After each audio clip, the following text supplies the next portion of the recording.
Al desarrollo sustentable, incluyendo esta idea, ¿no?, que posteriormente va a ser asumida en diferentes ya reuniones de la Comisión Mundial de Medio Ambiente y Desarrollo, y en 1991 van a un poco ajustar esa perspectiva, porque en un principio con este informe de nuestro futuro común, con el informe Brundtland, esta perspectiva de la capacidad de carga, la capacidad de sustentación del ecosistema global, no era un elemento nodal dentro de su perspectiva, dentro del informe, que en este caso sí se asume, porque ha recibido muchas críticas esta perspectiva por no asumir esa posición, o tomar en cuenta esto. En relación al tema de la distribución equitativa, el desarrollo sustentable se refiere también a una justa distribución, por un lado intrageneracional, que él habla aquí en el presente, y por otra parte intergeneracional, o sea, piensa en esa distribución equitativa en el presente y en el futuro. Por una parte, en relación al desarrollo con necesidades, determina el compromiso con equidad, o sea, la equidad intrageneracional es la justa distribución tanto de los beneficios como de los costos medioambientales. Esto lleva al planteamiento de que la distribución de los beneficios y costos entre toda la población de un país y entre los países debe ser equitativa entre norte y sur. Y la perspectiva de equidad intergeneracional nos plantea que implica la justa distribución de beneficios y costos medioambientales entre las generaciones presentes y futuras, sin comprometer la capacidad de las generaciones futuras para satisfacer sus propias necesidades.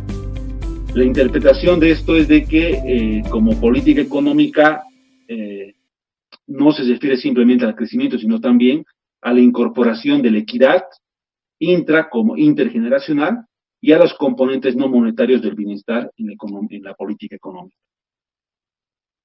El desarrollo sustentable, entonces, y esto ya lo he mencionado al principio, tiene tres objetivos, funciona a través de esos tres objetivos: crecimiento económico, equidad y sustentabilidad ambiental. Avanzar hacia una sustentabilidad del desarrollo significa algunos efectos de compensación, pudiéndose presentar conflictos entre los objetivos particulares de cada uno de los ámbitos: económico, social y ambiental. Este concepto aún no tiene un competidor real en la arena política ambiental internacional, esta perspectiva de desarrollo sustentable, aunque últimamente con estos enfoques nuevos que están surgiendo desde esta perspectiva de la crisis climática, de las negociaciones, de los grupos de expertos que van generando toda una serie de conocimiento e información, tal vez se puede decir que este enfoque de la resiliencia es tal vez ahora el enfoque ambiental de moda a nivel mundial, que está, y eso piensan algunos investigadores, que esta perspectiva de la resiliencia es como que la que está entrando ahora y está dejando de lado lo que ha sido el desarrollo sustentable en la década del 80 y 90, bueno, hasta principios tal vez del 2000, del siglo XXI, pero ahora la perspectiva que está en boga es el desarrollo, esta perspectiva de la resiliencia, que también tiene, tal vez en las otras dos unidades vamos un poco a analizar también algunos aspectos críticos en relación a este tema, de algunos planteamientos, análisis que hacen en relación a este enfoque de la resiliencia y la adaptación al cambio climático, que es la perspectiva que nos venden para los países subdesarrollados, por ejemplo. Entonces, algunos críticos plantean algunas ambigüedades en relación a esto. Por ejemplo, para World Business Council, un organismo de transnacionales, la perspectiva de ellos en relación al tema del desarrollo sustentable es que debe seguir habiendo continuidad en el crecimiento económico. sea, no hay un interés en relación al tema ambiental o social, o sea, es una perspectiva muy fuerte, ¿no?, de economía de mercado. En cambio, para los grupos ambientales internacionales significa profundizar el compromiso con valores ambientales para diseñar la economía política mundial.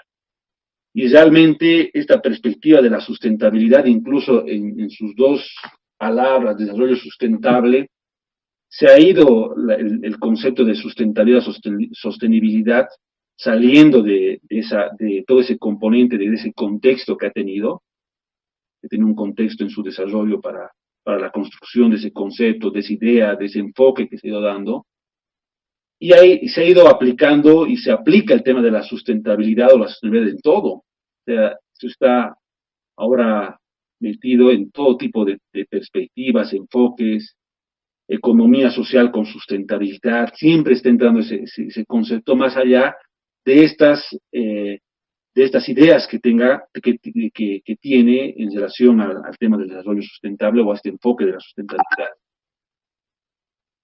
Entonces, como una perspectiva crítica o como una perspectiva de elementos un poco contradictorios que tiene este enfoque, podemos decir, en un primer momento, y como lo he mencionado, el desarrollo sustentable no existe en el mundo real. O sea, no hay una experiencia concreta donde se haya aplicado esto en alguna comunidad local, en algún espacio social, que se haya aplicado el desarrollo sustentable y que haya sido.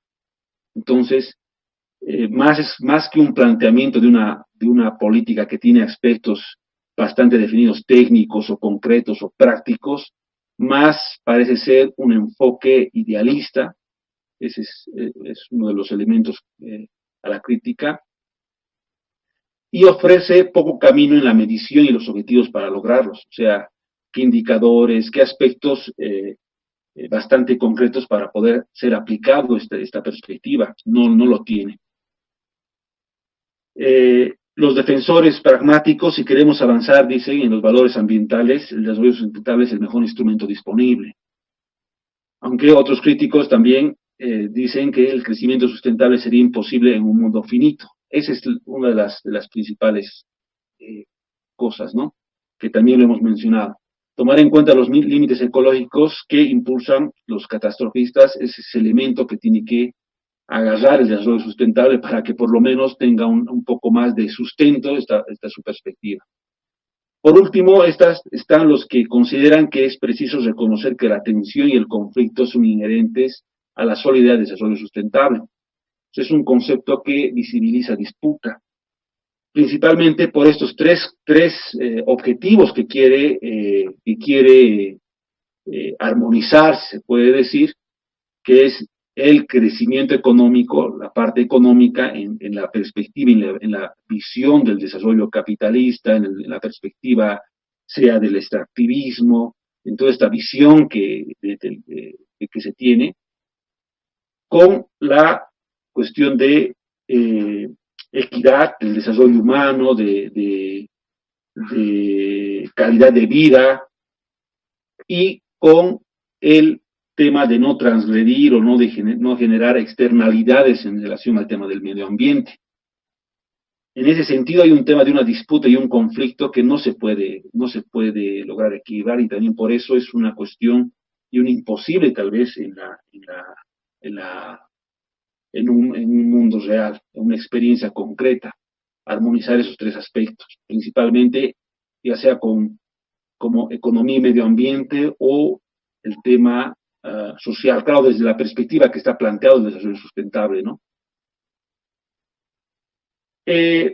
Otro enfoque u otra variante, pero mucho más práctica o pragmática del desarrollo sustentable, que ha ido surgiendo en otros países europeos, también agarra mucho del desarrollo sustentable, por eso lo ponemos dentro de este enfoque, es la modernización ecológica, que principalmente surge en Alemania, en algunos países como Holanda, muchos países que de habla no inglesa, porque los países anglosajones eran los países que estaban de alguna manera a la palestra de todos estos temas en relación al tema ambiental. Entonces ellos empiezan a generar otra perspectiva que agarra aspectos del desarrollo sustentable, pero que de alguna manera los hace mucho más prácticos. Entonces, debido a las dificultades de implementar el desarrollo sostenible en la práctica, ha crecido este interés por generar esto, lo que se ha denominado como modernización ecológica, que es otro enfoque. Este concepto vio la luz en Alemania a principios de los 80 y se ha extendido a otros países europeos, los que ha desplazado a los países de anglohablantes como líderes de la conservación ambiental. Como concepto, ¿qué nos plantea como idea este enfoque? Dice, los problemas ambientales son resultado estructural de la sociedad capitalista, al menos reconoce esa perspectiva, de dónde surge el tema de la problemática en relación al tema ambiental. Rechaza la reestructuración total de la economía de mercado y del Estado liberal democrático, y dice que el capitalismo puede ser más ambientalmente amistoso, reformando las instituciones económicas, sociales y políticas. Entonces, esos son uno de los planteamientos centrales de este enfoque.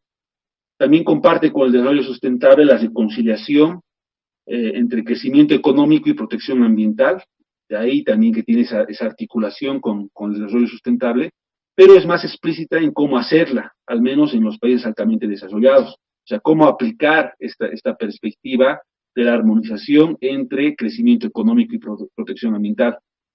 Ellos de alguna manera sí han logrado esto y vamos a verlo cómo ellos logran aplicar este aspecto de conciliación entre crecimiento económico y protección ambiental. Entonces, la modernización ecológica difiere en relación al desarrollo sustentable en su lectura positiva. O sea, prevenir la contaminación para ellos es un buen negocio. Y eso vamos a verlo cómo lo han ido desarrollando. Se puede hacer buenos negocios, obviamente, protegiendo el medio ambiente, eso nos dirá esta perspectiva. La idea esencial es que un ambiente limpio es, de hecho, bueno para los negocios. Implica trabajadores felices y saludables, ganancias para compañías que desarrollan tecnologías de conservación o venden productos verdes, recursos de alta calidad, agua, aire limpios y eficiencia en su uso de materiales. La contaminación, por otro lado, implica uso dispendioso de materiales. Es más barato enfrentar los problemas ambientales antes que estos estén fuera de control, lo cual requiere acciones y remedios de alto costo. El grado por el cual esta reorientación de la economía requerirá una ayuda del gobierno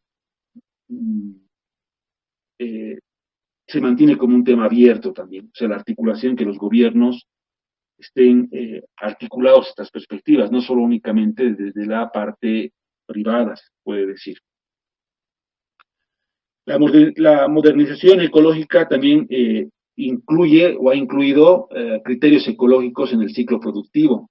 Por ejemplo, en relación al tema de los suministros, reducir costos mejorando la eficiencia productiva en formas que tengan beneficios ambientales, por ejemplo, innovación tecnológica para reducir los residuos, por tanto, la contaminación, están frenando con eso, repensar el proceso manufacturero, no a la producción centralizada en gran escala, como se planteaba desde el Fordismo, y en relación al tema de la demanda, viendo el tema de la demanda de los mercados, implementar mercados crecientes de tecnología verde, como equipos para reducir la contaminación y formas alternativas de energía, consumo verde, demanda por productos que reduzcan daño ambiental, se informa cómo son hechas, uso de materiales reciclados o minimizar empaques, o en su impacto al utilizar menos químicos contaminantes, como hace el hilo de fosfatos y otro tipo de aspectos en relación a esos temas específicos que pueden ser contaminantes. Otras ideas que también ha ido produciendo este enfoque es que la ciencia y la tecnología, aunque contribuyen en muchos problemas ambientales, también son centrales en su resolución. O sea, políticas de producción integrado, consideraciones ambientales deben ser construidas en el diseño, producción y disposición final de todos los productos y tecnologías. Por otra parte, el mercado también jugará un rol central en la transmisión de ideas ecológicas y prácticas.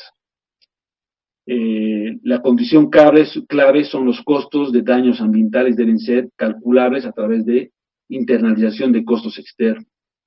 En relación al tema del rol de los gobiernos, los estados-nación centralistas serán reguladores hacia un estado más descentralizado, flexible, que emplee amplios rangos de instrumentos para dirigir la producción y el consumo de direcciones más eficientes y ambientales benéficas. Cooperación entre gobierno, industria y científicos y grupos ambientalistas moderados dispuestos a involucrarse en el sistema. Entonces, en términos generales, este concepto se parece mucho al tipo de capitalismo verde que ha sido defendido por el ex vicepresidente Al Gore, o por lo que se denomina también como economía verde. Esta perspectiva de la economía verde, para también un poco contrastar con estas ideas, no lo hemos puesto en los enfoques que estamos revisando ahora, en estos 4 enfoques. Lo vamos a ver en la cuarta unidad con este enfoque de ecosistemas, principalmente en relación a esta metodología de lo que es el ARA, de los acuerdos recíprocos por el agua. Está bien vinculado a esta perspectiva de la economía verde, del tema de llevar a una visión de la naturaleza económica, ¿no? O sea, de asignarle un valor económico al tema de la naturaleza, esta perspectiva de los servicios ambientales, del pago por servicios ambientales que están dentro de eso. Entonces, hasta aquí hemos visto el enfoque de lo que es el desarrollo sustentable, con su otra variante que es la modernización ecológica, que tiene una aplicación un tanto más práctica, con algunos elementos, que de alguna manera, más allá del tema retórico que ha dado el desarrollo sustentable, en estos países europeos han logrado aplicar esos aspectos, ¿no?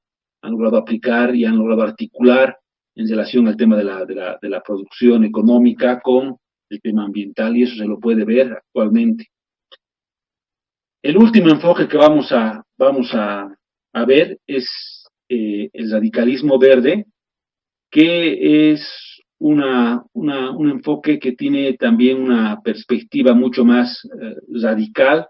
También es imaginativa porque hay mucho de los aspectos que nos plantea, aunque dentro de los pensadores, de los investigadores, dentro que han ido produciendo, o sea, son varios enfoques dentro de varias perspectivas que hay dentro de esto, varias líneas, han ido desarrollando desde una perspectiva también científica, pero muchas ideas no son tal vez comprobadas, ¿no? O sea, por ejemplo, esta idea de lo que es la idea del planeta como Gaia, como un planeta vivo, como un planeta que tiene una conciencia, tal vez se puede decir, está dentro de estos enfoques, dentro de lo que es la ecología profunda, por ejemplo, que puede verse también como imaginativa, ¿no? O el tema de la perspectiva de pensar que los humanos y toda la vida que existe en el planeta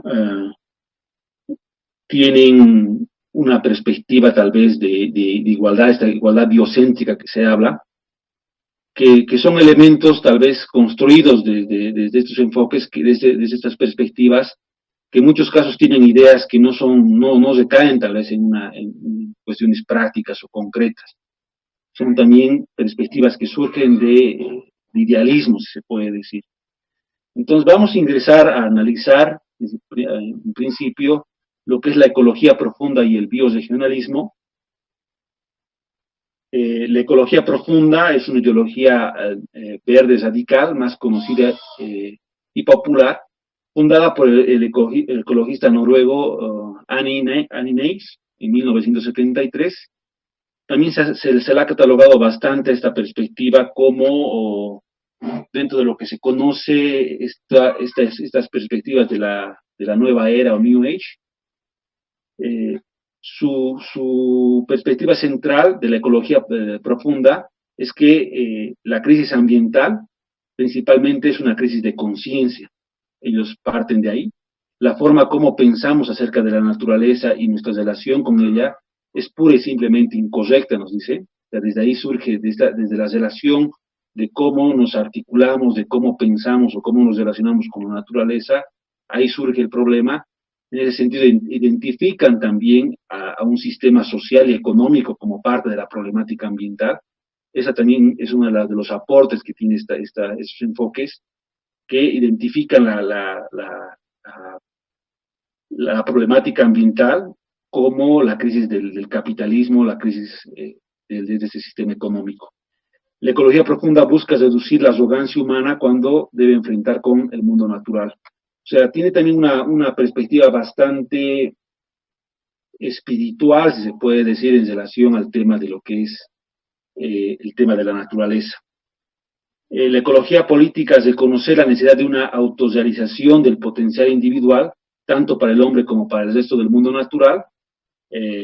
Nos plantea de que el humano, como humanos, somos una parte más de todo ese sistema natural, no una perspectiva jerárquica como nosotros arriba de la escala y todos los animales alrededor nuestro eh, como objetos o como un tema de mercancía tal vez para el consumo humano.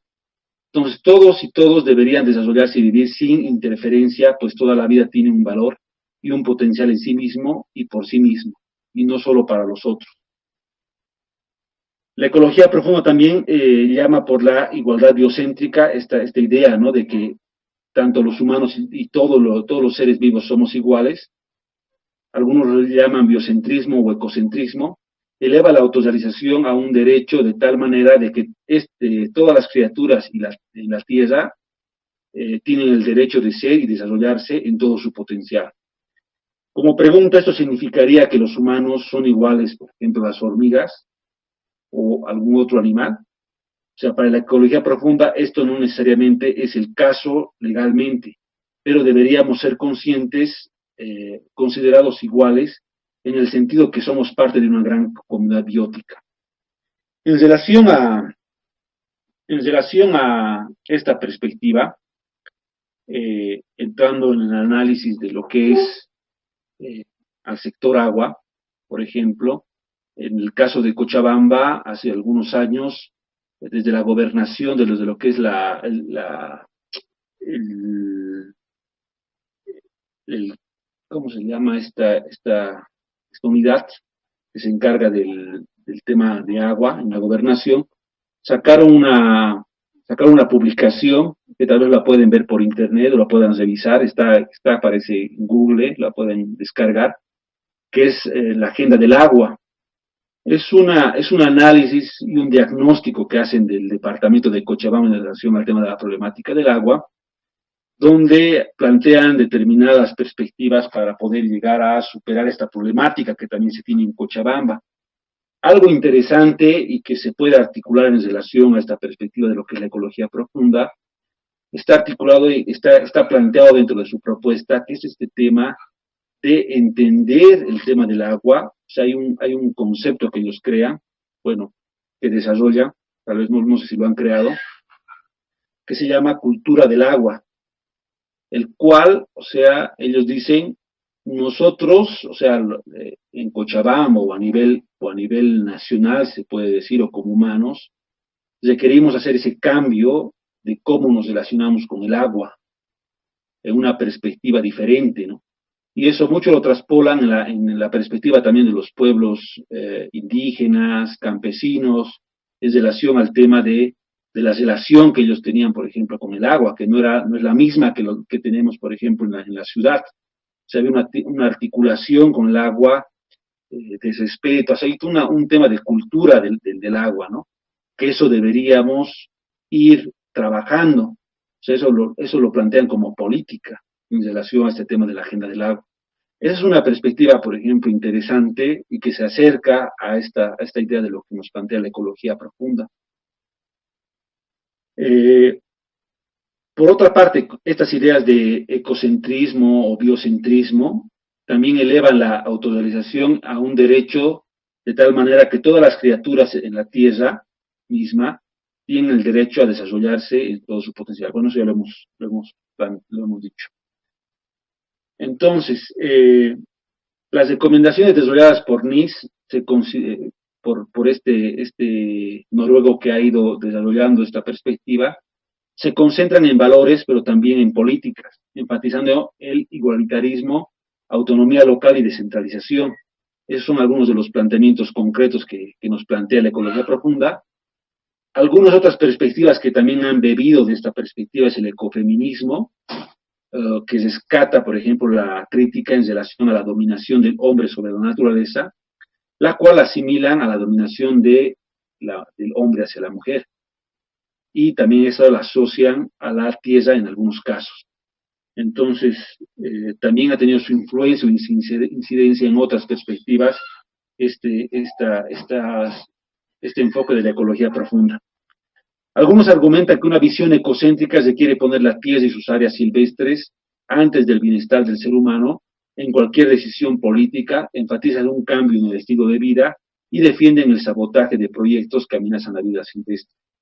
En estos casos, por ejemplo, hay algunos activistas, por ejemplo, de Earthfields o lo que se conoce como PETA, o sea, que defienden el tema de la matanza de animales, el maltrato animal. Hay toda una perspectiva y dentro de su discurso un poco tienen estas ideas bastante fuertes, ¿no? Donde ellos se consideran, o sea, como un ser vivo más, ¿no? O sea, ya sea un animal, o sea, no hay una perspectiva jerárquica en relación a eso.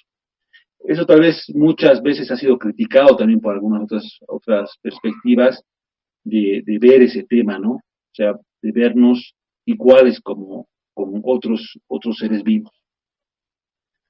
Bien, una variante de esta perspectiva de la ecología profunda es el bioregionalismo, que tiene una perspectiva práctica, filosófica, pero también hay un desarrollo de estudios en relación al tema del bioregionalismo desde la perspectiva de la geografía, del urbanismo.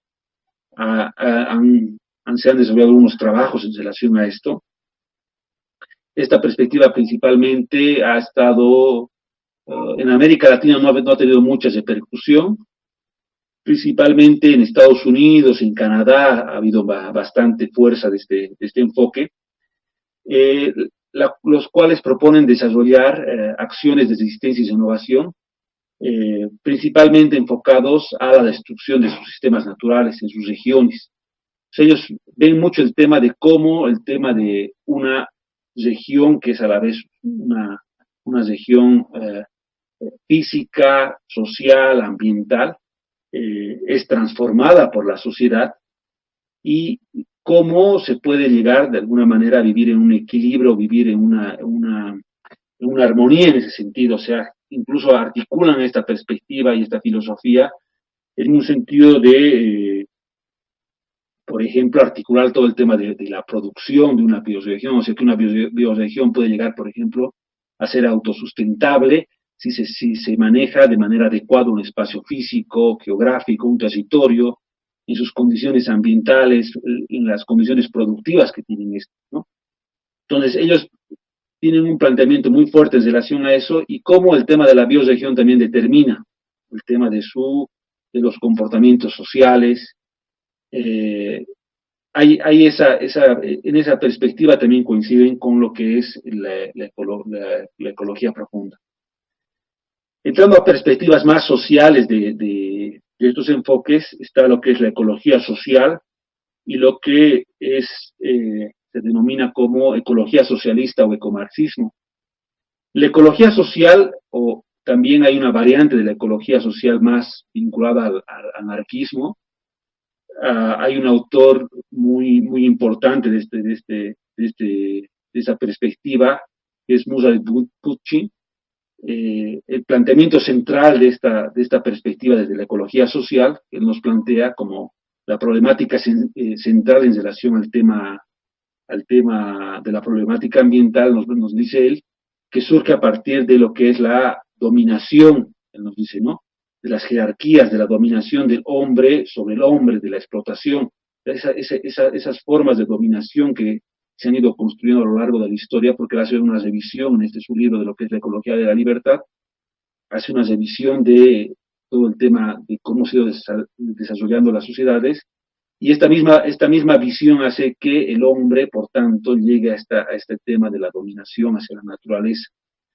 Los planteamientos en relación al tema de lo que nos plantea la ecología social están vinculados, por ejemplo, al municipalismo, a la descentralización, algunas perspectivas bien vinculadas al tema de comunas libertarias.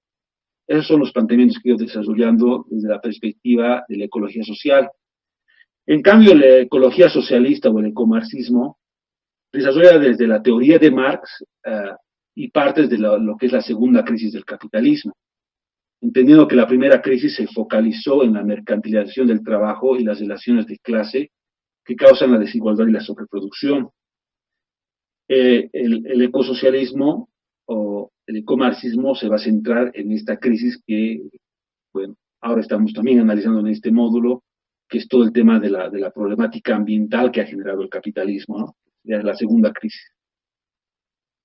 Y esta segunda crisis se encuentra más en el lado de la oferta más que en la demanda. ¿Qué quiere decir eso? Que el capitalismo está destruyendo sus condiciones de producción, tanto la tierra, que es contaminada, erosionada, como el trabajo, que es reducida con la enfermedad de la producción inducida.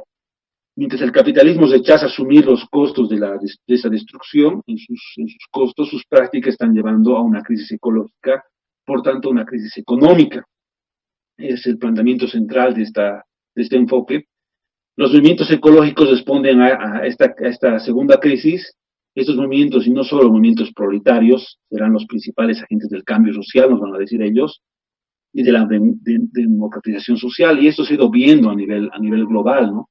De cómo también todo este tema de los procesos de destrucción de espacios, de la naturaleza, de todos estos procesos extractivistas y otros han ido generando movimientos sociales y cambios, por tanto, en el ámbito social. Entonces, a diferencia de muchos marxistas que consideran al proletariado como el actor único que puede generar estas dinámicas de cambio social, para esta perspectiva también marxista, nos dirá que pueden haber otros agentes también de cambio, de democratización social. Algunos ecólogos socialistas proponen una refundación del capitalismo o un socialismo centrado en el Estado, mientras otros promueven la constitución de comunidades ecológicas interrelacionadas. También comparten mucho con las perspectivas de la ecología social más vinculado al anarquismo. Bueno, ya viendo los dos últimos enfoques dentro de lo que es la ecología radical, las perspectivas de este enfoque, vemos lo que es la justicia ambiental. Esta perspectiva también dentro del campo de las ciencias sociales, ambientales, el derecho, porque hay una interdisciplinaridad, hay estudios sobre el tema de justicia ambiental. Es un enfoque también de desarrollo, de estudios, de investigación en el campo de la justicia ambiental, pero a la vez también esta perspectiva tiene todo un campo en relación al tema de movimientos, ¿no? que están vinculados a esta perspectiva.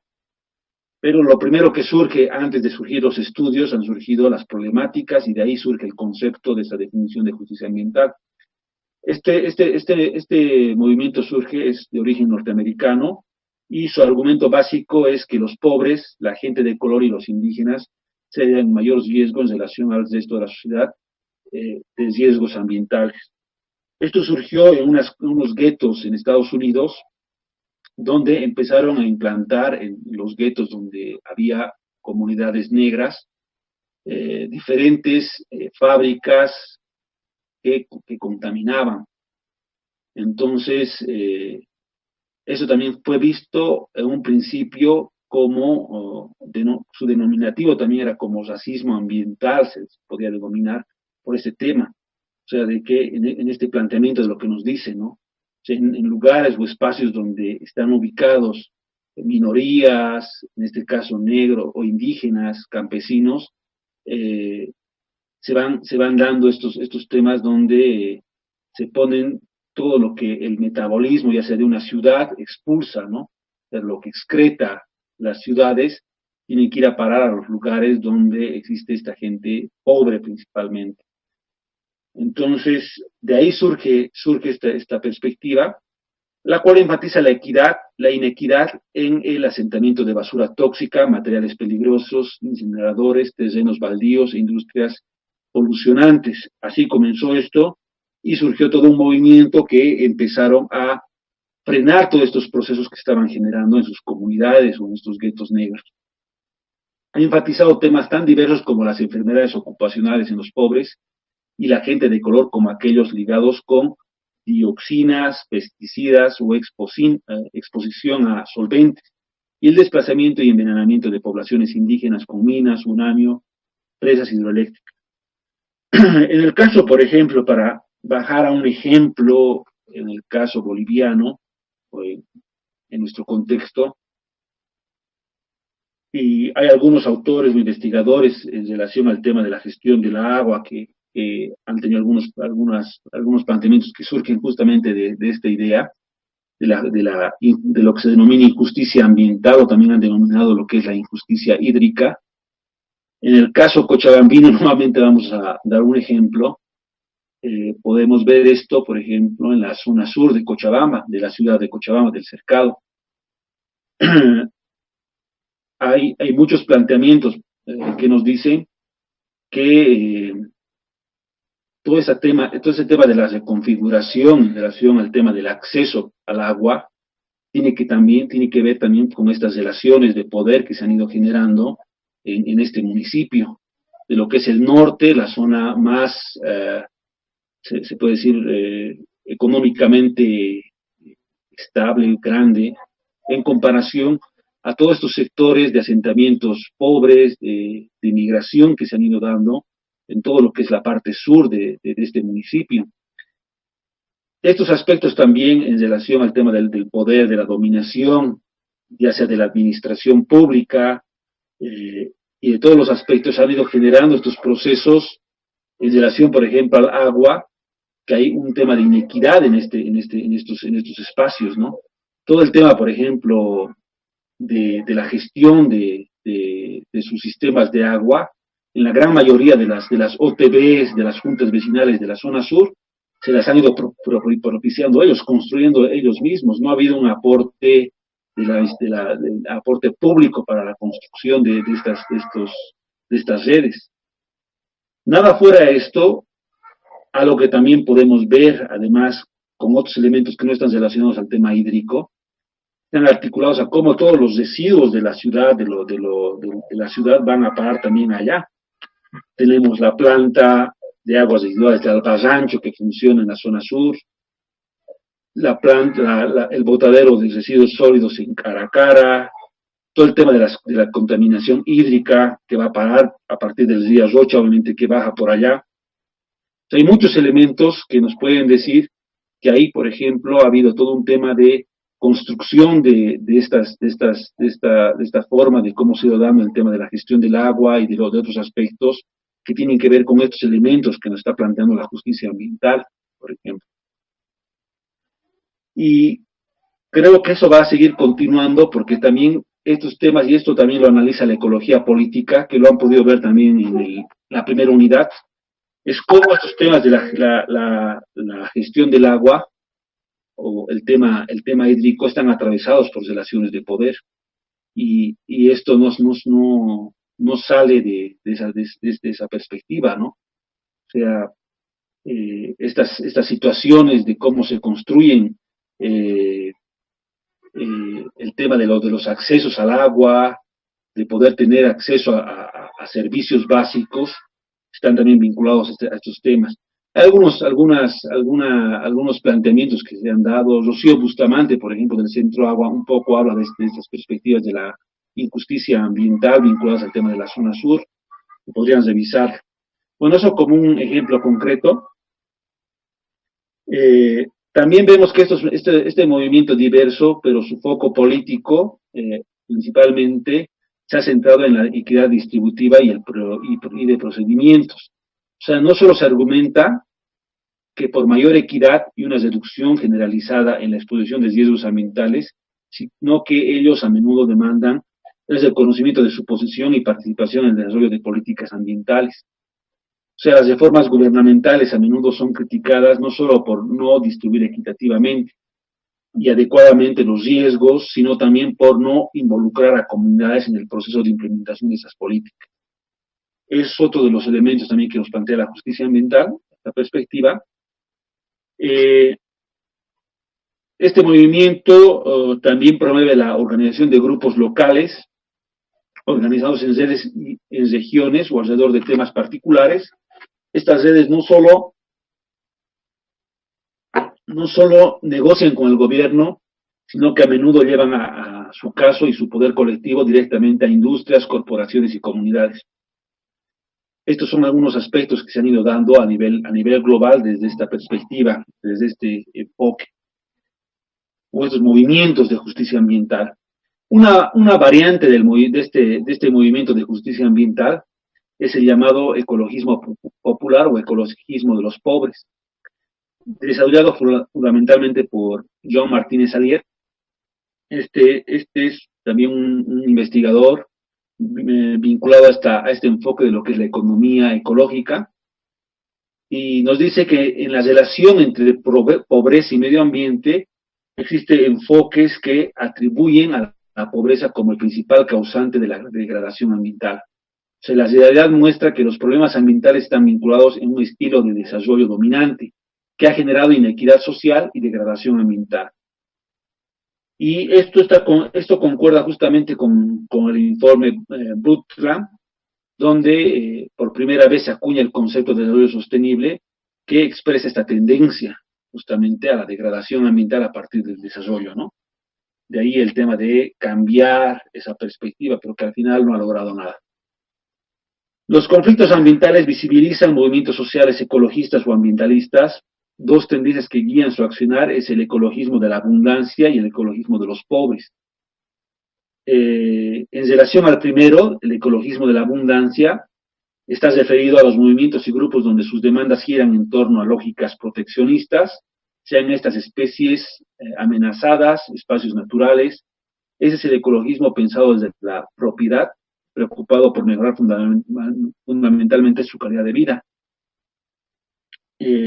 Como un ejemplo, tal vez podríamos decir en este caso, que lo hemos visto en Bolivia, y ha sido muy criticado allá por el año 2011 o 2010, en relación a todos los movimientos ecologistas que han surgido de los centros urbanos, ¿no? Vinculados al tema de la lucha por el tema de que no se construya la carretera que atravesaba el Tipni. Muchos han dicho que estos ambientalistas, obviamente, que hacían este ambientalismo desde su comunidad, de su casa, que no conocían la realidad que estaban planteando. Podríamos tal vez ver cómo esos movimientos aquí en Bolivia que han defendido principalmente la área urbana, porque también en la parte de las comunidades indígenas se ha generado otra perspectiva en relación al tema de las marchas. Puede haber una aplicación tal vez de eso, ¿no? La otra perspectiva en relación al tema en su forma tal vez de ecologismo de los pobres, como se llama, se trata más bien de una supervivencia, pues a mayor pobreza de la gente, esta depende más que de su capacidad de consumo de los alimentos que ella misma tenga, de su propia agricultura, y para ello requiere condiciones ecológicas adecuadas. Entonces, este ecologismo de los pobres o ecologismo popular surge o se moviliza a través de la afectación directa, ¿no?, a sus medios de vida, a su sustento. Es a partir de esa su movilización. En cambio, esta otra forma de ecologismo de la abundancia está más movilizado por un tema tal vez conciencial, se puede decir, en esa perspectiva, ¿no? O sea, no hay una afectación directa a sus condiciones materiales o sus medios de subsistencia para que ese proceso se produzca como un movimiento. Los movimientos sociales de los pobres también son luchas por la supervivencia y son, por tanto, movimientos ecologistas en cuanto a sus objetivos. Son las necesidades ecológicas para la vida, energía limpia y aire limpio y espacios para albergues. Eso nos dice Martínez Alier. Los pobres de la ciudad y el campo protestan contra la inequidad en el acceso a los recursos naturales y los impactos ambientales que genera una economía dominante, basada en la ganancia promovida desde el Estado y el mercado, y que contradice las economías tradicionales basadas en el valor de uso y la reciprocidad. Por último, para cerrar este movimiento, esta perspectiva que surge principalmente en el campo de las movilizaciones, de las articulaciones sociales, eh, podemos decir que el ecologismo popular se caracteriza por tres elementos claves. Uno, defender el acceso comunitario a los recursos naturales contra las amenazas del mercado o el Estado. Dos, reacciona contra la degradación ambiental causada por la pobreza, el acceso de la población y el intercambio desigual. Y tres, observa un rol protagónico de las mujeres, porque su rol en la visión del trabajo social tiene que ver con lo que es el oikos, o sea, lo doméstico, es decir, la reproducción de una unidad doméstica. Entonces, esos son los tres elementos principales que caracterizan a este movimiento. Y con eso estaríamos cerrando estos dos últimos enfoques que teníamos que ver en esta clase, lo que sería la unidad 2, le damos unidad 2, sobre el tema de los trabajos y posteriormente pasaríamos a las intervenciones, preguntas, consultas, eh, porque ha habido algunas consultas de algunos de sus compañeros respecto a al trabajo 2 que se tiene que realizar hasta el día de mañana. Eh, el trabajo es bastante simple, ¿no? O sea, es una argumentación a partir de estos cuatro enfoques que hemos visto y también como hemos visto el tema de cómo se ha ido dando la política internacional en relación al cambio climático, es analizar cuáles de estos enfoques aplican o tal vez dos o tres o hacer un análisis de qué elementos de cada enfoque se aplican en relación a toda esta construcción de la política internacional para el cambio climático que desarrolla la Convención Marco de Naciones Unidas para el Cambio Climático. Entonces, hacer un análisis, no se requiere que hagan 3, 4 páginas, unos 2 párrafos, 3 párrafos son suficientes, con una argumentación precisa y concreta respecto a estos temas. En relación al tema de algún texto para poder trabajar esto, penosamente, como les he dicho anteriormente, no hay este libro que es de John Drisek sobre la política de la tierra, donde en este texto él hace todo el análisis y hace toda esta sistematización de estas perspectivas y enfoques o discursos ambientales. Entonces, lo que podemos hacer es, a través de las diapositivas que están bastante claras y específicas, las presentaciones que están en la plataforma, ustedes puedan desarrollar este trabajo y si tienen alguna duda, también el Internet es bueno en ese sentido, que nos permite también desarrollar si hay algunos aspectos, hay más trabajos que desarrollan también estos temas del desarrollo sustentable, por ejemplo, u otras perspectivas que también las pueden trabajar por vía de Internet. De todas formas, hay un texto que está también en la plataforma que habla en uno de los acápites sobre los discursos ambientales referidos a este autor, a John Drisek, que también lo pueden descargar y basarse un poco. No hay mucha información, lo penoso, en ese texto, pero tal vez les puede servir de algo en relación a lo que hemos desarrollado acá. Bueno, con esos temas, con esas consideraciones, no sé si tienen alguna consulta o duda, tal vez vamos a revisarla vía el chat, tal vez algunas intervenciones, o si quieren pueden tomar la palabra por el micrófono y podemos vía eso empezar a dialogar. Nos tienen la palabra, compañeros.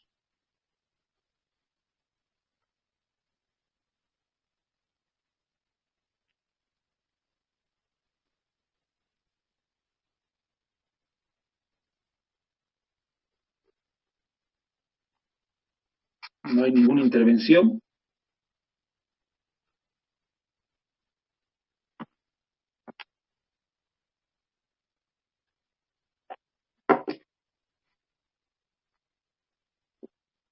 Bueno, si no tienen ninguna consulta o intervención, entonces yo creo que podemos cerrar entonces aquí la sesión de la clase de hoy, o esperamos un poco más.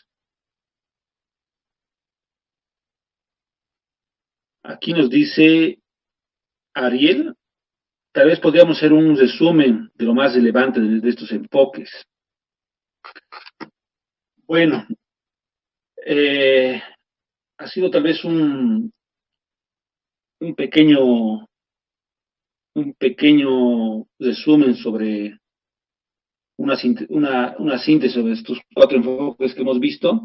El primer enfoque que hemos visto ha sido el enfoque de la supervivencia, donde nos plantean estas perspectivas de los límites y hay una perspectiva bastante catastrofista. Lo hemos podido ver a través de lo que es los límites y el catastrofismo, por una parte, que tiene una perspectiva muy negativa, se puede decir, en relación al tema de a qué nos estamos llevando con todo este proceso económico, demográfico del planeta y cómo vamos a llegar a una situación tal vez catastrófica a nivel planetaria, ¿no? Este enfoque ha surgido principalmente con este concepto de lo que es la capacidad de carga, que es un concepto que es utilizado o ha sido utilizado principalmente en el ámbito de la ecología o el ámbito ambiental, que en este caso para este enfoque lo traspolan en relación al tema de las comunidades de humanos, de la capacidad de carga en relación al tema de sociedades humanas, y de ahí también surge la problemática de que, y ahí hemos visto un poco las contradicciones que puede tener esta perspectiva. Esta idea desde Malthus, desde la capacidad de carga, desde el tema de esta su sentencia que nos dice Malthus, que la población crece de forma geométrica mientras la producción de alimentos lo hace de forma aritmética, como una sentencia que de aquí a unos años o sea, nos vamos a ir a una debacle ecológica, planetaria. Es a lo que han ido agarrando algunos autores. Posteriormente hemos visto que existen algunos, ya en la década de los 70, 80, neomalthusianistas, que siguen agarrando estos aspectos de la capacidad de carga, de los límites del crecimiento, pero al final esta perspectiva, que también tiene una idea bastante global en cuanto a sus soluciones, no ha llegado a incidir un poco en relación a muchas políticas, pero no ha llegado a tener mucha más repercusión. Un segundo enfoque que hemos visto ha sido el racionalismo administrativo, con tres perspectivas concretas que han sido el liberalismo democrático, el liberalismo de mercado y el racionalismo administrativo, ¿no? El enfoque es el pragmatismo, perdón, el enfoque grande. Y los tres enfoques o las tres perspectivas dentro de estos tres, el racionalismo administrativo, el liberalismo democrático y el liberalismo de mercado. Esta perspectiva, un poco en relación al tema del racionalismo administrativo, plantean que los problemas ambientales están relacionados con los efectos de la intervención humana sobre los sistemas ecológicos.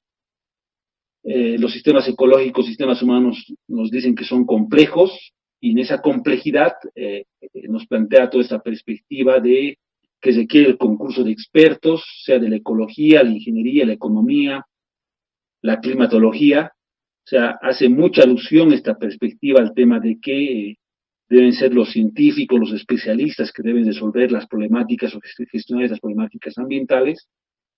Y la otra perspectiva es que tiene esta idea de que estos expertos deben estar articulados a administraciones burocráticas. Entonces, esos son los planteamientos centrales del racionalismo administrativo. En relación a la democracia liberal, nos dice que esta tensión, o sea, entre la demanda de la administración estatal de enganchar expertos en el interés de las soluciones racionales de los problemas, es un conflicto también que se genera en la arena ambiental. O sea, la democracia liberal no está de acuerdo con esta perspectiva de los expertos, de que sean los expertos o especialistas que se hagan cargo. Él, en ese sentido, la democracia liberal da como pregunta si los expertos o la gente debe decidir sobre lo mejor para el medio ambiente y cómo realizar. O sea, nos plantea una idea de centrar la gestión de las problemáticas ambientales hacia la gente, obviamente a través de la estructura política liberal, ¿no? Democrática liberal. Y por último, el liberalismo de mercado, un poco también yendo en contra de las perspectivas del nacionalismo administrativo, su idea central, que al menos lo hemos visto como una perspectiva central en la problemática ambiental, nos va a decir que es el tema de la generación de derechos propietarios sobre el medio ambiente.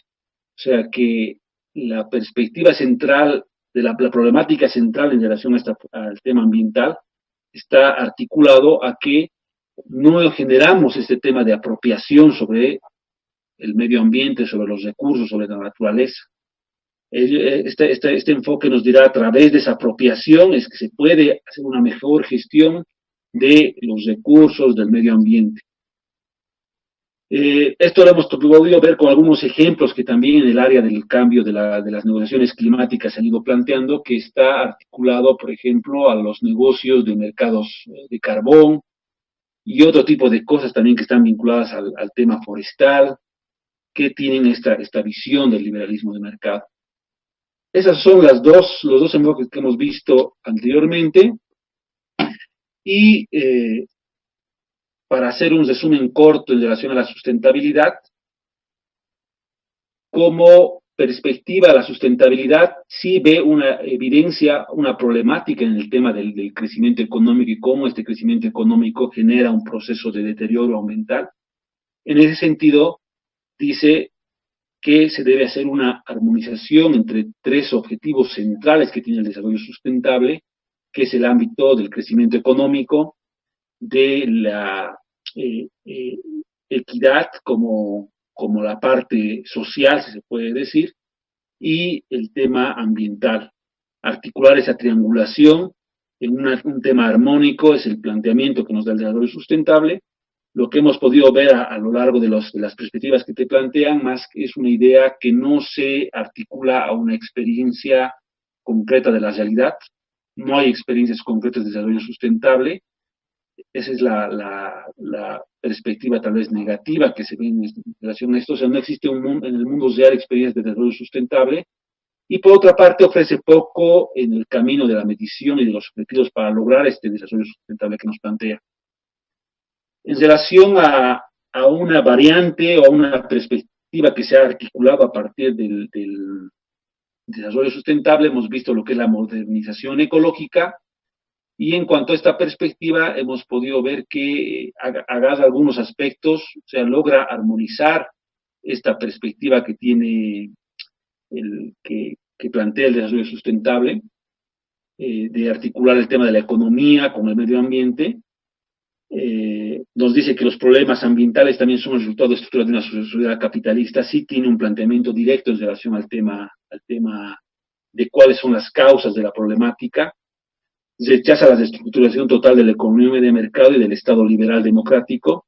Y también, y esto es lo más importante, que dice que el capitalismo puede ser más ambientalmente amistoso, reformando las instituciones económicas, sociales y políticas. Entonces, lo que hemos visto en este enfoque es cómo han ido estructurando una serie de mecanismos y perspectivas para articular esta perspectiva de la ecología con el tema capitalista de la producción, o sea, de no reducir ese tema.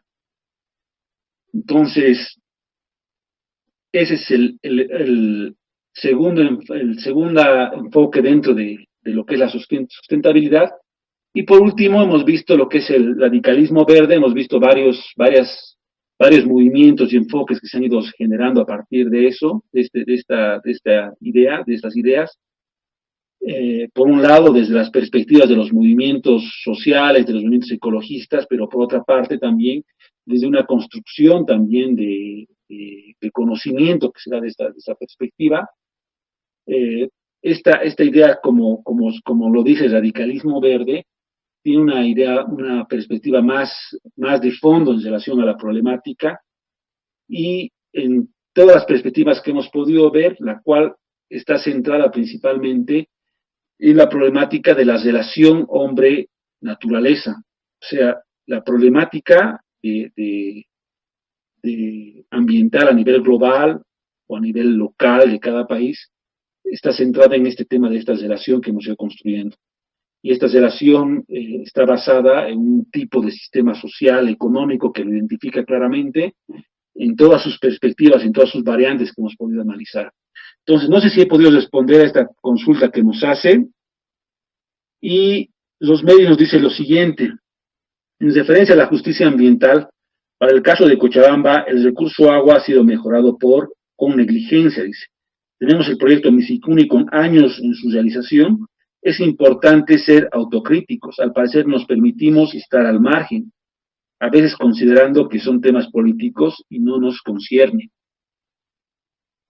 Sí, el tema de Misicuni, por ejemplo, es algo que poco a poco se está visorando una solución en la problemática del agua, no solo en el ejemplo que he dado de la zona sur, eh, pero en relación a esto todavía sigue teniendo estos temas y hemos estado un poco cerca en relación a cómo se está gestionando este proyecto en relación al municipio de Cochabamba, puedo decir, y cómo maneja CEMAPA ese tema y cómo va a llegar a CEMAPA el tema del agua y cuánto les importa, por ejemplo, la zona sur posteriormente de que este proyecto esté dado. O sea, estas visiones finalmente de entender al sur como algo que no está dentro de la importancia de su territorio, incluso en un tema como este, aunque obviamente desde la parte de los proyectos, desde lo que es el plan maestro metropolitano, obviamente la zona sur está considerada, ¿no? Está considerada como beneficiario del proyecto y bueno, todo el eje metropolitano en realidad. Pero pese que hay estos temas, a lo que yo veo ahí es que estos aspectos siguen generándose, o sea, quienes administran el tema del agua, quienes están en la administración pública del municipio, ese tipo de cosas, y a quienes responden, o sea, de dónde vienen y provienen estas personas que están en el poder, tiene una influencia también en relación a eh, cómo van a articular y gestionar esto. Y esto yo, por ejemplo, lo puedo ver, lo he podido ver. Eh, otra, otra intervención nos dice, por favor, podría ampliar cómo se acuña el concepto de desarrollo sostenible en el ecologismo popular. Eh, este tema del planteamiento del desarrollo sostenible no es tal vez algo que el ecologismo popular ha ido desarrollando como conceptos, como ideas en el marco de su construcción ideológica, tal vez se puede decir, o en su construcción discursiva. O sea, como hemos visto, el ecologismo popular surge a partir de intervenciones concretas, ya sean desde de estos procesos de intervención en territorios eh, de los pobres, como se dice, sean estos campesinos, indígenas, eh, clases subalternas, donde a partir de una afectación a sus medios de vida, a una condición de vida material, es que se genera un proceso de movilización. Entonces, este aspecto del desarrollo sostenible no es algo que tal vez es tratado por esta perspectiva, pero no está dentro de su ámbito, ¿no? No podríamos articular, no sé, cómo, o les doy tal vez la opción para que puedan hacer articulaciones, no lo veo. No sé si tienen otra intervención o alguna participación que quieran realizar, compañeros.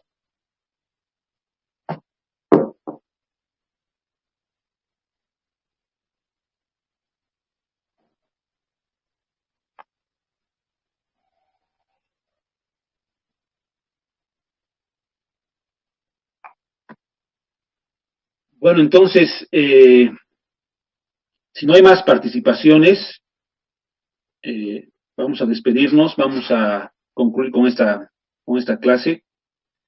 Gracias a todos ustedes. Entonces estaríamos retomando la tercera clase virtual de la unidad 3 el día domingo a la misma hora, a las 6 de la tarde estaríamos iniciando con la clase virtual, donde estaríamos ya viendo un poco ya las políticas públicas en relación al tema del cambio climático, cómo estas se van articulando en relación al tema de la planificación, y vamos a ver tres normativas principalmente, lo que es la Ley Marco de Autonomías, cómo esta ley se articula a la problemática climática, lo mismo en relación a la ley de la madre tierra y a la ley del sistema integral de planificación del Estado. Entonces, de esas tres leyes, vamos a hacer bastante énfasis en el tema de los sistemas de vida de que plantea la ley del sistema integral del Estado, porque también hay una perspectiva de construcción de un enfoque, se puede decir, hay ahí una construcción en esas ideas. Entonces vamos a analizar y vamos a ver el tema principalmente en relación a los sistemas de vida. Entonces, eso haríamos el domingo. El domingo estamos entrando, el domingo sería 10 de mayo, y podríamos realizar la última clase el día miércoles, si les parece, miércoles 13 de mayo, y el último trabajo me parece que es hasta el 16 o 17, no estoy seguro, el trabajo final, que también es un pequeño ensayo que está ya colgado toda la orden en la plataforma. Entonces, la tercera clase la llevamos el día domingo a las 6 de la tarde, y la última clase estaríamos llevando el día miércoles a las 6 de la tarde también. Entonces, gracias compañeros por participar, y vamos a estarnos viendo la siguiente. Licenciado Pérez, una consultita. Sí, sí. Estoy viendo que están grabando en Zoom, que no sé si nos van a facilitar esta grabación.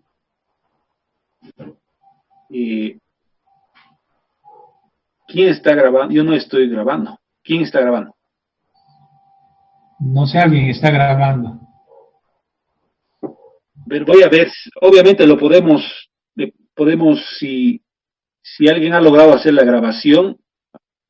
Yo lo puse, yo cuando hice todo el tema para crear la reunión, puse dentro de las opciones que se haga la grabación. Voy a revisar posteriormente si se ha logrado grabar, porque puse esa opción para activar el tema de la reunión. Esperemos que se haya grabado. Si alguien lo ha hecho, sería excelente y compartirlo, como lo ha estado haciendo algún compañero, Jorge Cruz me parece que es. La tarea 3, nos pregunta Rodrigo, ¿para cuándo sería?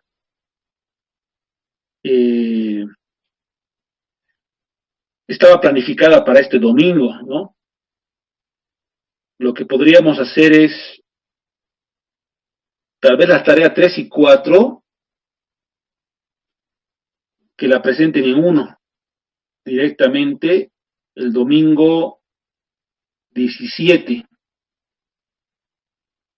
Se tendrían hasta el domingo 17 para presentar la tarea 3 y 4 en uno. Y ya no sería para este domingo, porque estaba planificada para este domingo la tarea 3. Entonces, conjuntamente con las dos tareas, el domingo 17 estaríamos quedando, compañeros. Bueno, entonces, no sé si tienen alguna otra duda o consulta.